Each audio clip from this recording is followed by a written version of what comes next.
दोस्तों, एक शख्स खजूरों का बहुत शौकीन था। दिन पर दरख्तों को चढ़कर खजूरों को तोड़ने और खाने के फिक्र में रहता था। एक मर्तबा उसे एक काफी बड़ा और ऊंचा दरख्त दिखाई दिया।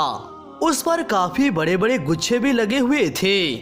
अंधे को क्या चाहिए, बस दो आंखें। उसे मन की मुराद मिल गई। उसने आओ देखा ना ताओ गुलहरी की तरह दरख्त की चोटी पर उठ गया, जी भर के खजूरें खाई और फिर घर के लिए जमा करने लगा। मकसद पूरा हुआ तो पेड़ से नीचे उतरने के लिए सोचा, लेकिन ये क्या, जैसे ही नीचे नजर की उसका होश उड़ गया।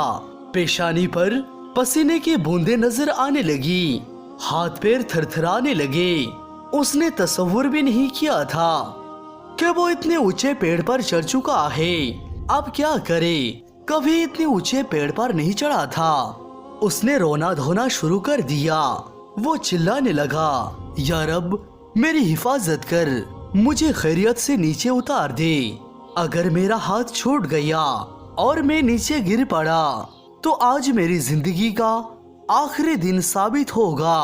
वो रोता रहा और अल्लाह से दुआएं करता रहा, या अल्लाह मेरी मदद फरमा, ऐसा मत होने देना। या अल्लाह आज मुझे बचा लेना। फिर उसे एक अनोखा ख्याल आया। उसने एक मन्नत मानी कि या अल्लाह अगर मैं आज खैरियत से नीचे उतर गया तो पूरे 500 रुपए की नियाज पेश करूंगा। ये मेरा वादा रहा। उस वादे ने उसमें कुछ हिम्मत पैदा की। वो धीरे धीरे नीचे उतरने की कोशिश करने लगा। आधी दूरी पार की तो होश कुछ काबू में आए। दिल की धड़कन में अफका हुआ, पेशानी का पसीना खुश्क होने लगा। अब उसने जमीन पर जो नजर डाली तो जमीन काफी नजदीक दिखाई दी।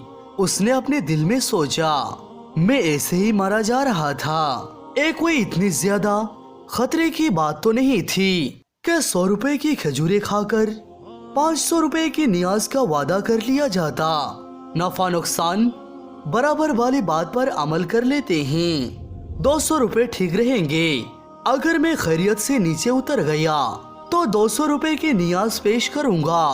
ये मेरा अल्लाह से वादा रहा। जैसे जैसे वो नीचे उतरता जा रहा था उसके वादे में भी कमी आती जा रही थी और ये वादा घटते घटते पूरी तरह से खत्म हो गई। जमीन पर पैर रखते ही उसने पेड़ की तरफ देखा और जोर जोर से हंसने लगा और उसने कहा, पेड़ों पर मैं न जाने कितनी बार चढ़ चुका हूँ और कितने मर्तबा उतर चुका हूँ। पता नहीं आज मैंने इतना क्यों डर गया था। इसमें खतरे की तो कोई बात नहीं थी। फिर अपने हाथों को मलता और साफ करता हुआ आगे चलने लगा। नियाज से बेनियाज वो तो हो ही चुका था।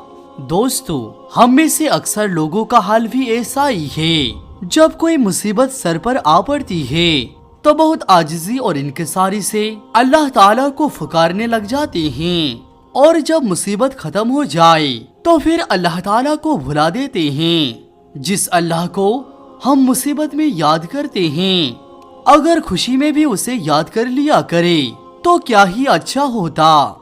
हजरत अली अलैहिस्सलाम फरमाते हैं कि जरूरत के वक्त अल्लाह को पुकारने वाला दोनों सूरतों में अल्लाह को भूल जाता है। जरूरत पूरी होने पर भी और जरूरत ना पूरी होने पर भी। इसीलिए अल्लाह सुब्हान व तआला कुरान मजीद में इरशाद फरमाता है, जिसका तर्जुमा बेशक इंसान अपने रब का नाशुक्रा है।